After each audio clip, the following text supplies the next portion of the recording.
A revista especializada de viaxes National Geographic volve recomendar Mondoñedo como un dos 100 destinos imprescindibles da xeografía española para este 2025. A vila tamén figura na listaxe das vilas máis bonitas de España. Recoñecementos que axudarán a desestacionalizar o turismo. Unha catedral patrimonio da humanidade, un centro histórico con encanto medieval e rodeada dunha paradisíaca zona natural, fan da visita a Mondoñedo unha experiencia única. É unha cidade histórica, moi bonita, por iso recomendan.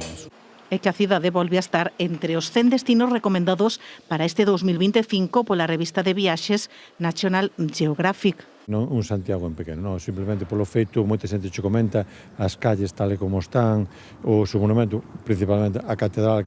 Tamén figura na listaxe das vilas máis bonitas de España, recoñecementos que están a axudar a desestacionalizar o turismo. É que veño porque está recomendado no dos pueblos máis bonitos de España, non? Sí, a verdade. 486.500 personas, vale? O corazón da vila está aquí na Praza da Catedral, presidida pola súa principal xoia do seu patrimonio. Camiñar por Mondoñedo e facelo por rúas milenarias cargadas de historia.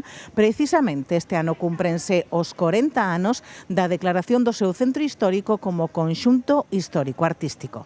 Os que se prolongara un pouquiño máis, e que, bueno, así os fines de semana, que viaran así excursións e cousiñas desos, que sempre van dando vidas.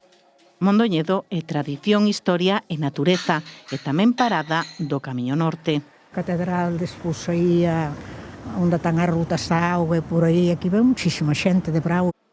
A vila invita a desconectar, porque, como di o dito popular, en Mondoñedo o tempo detense, faise pedra.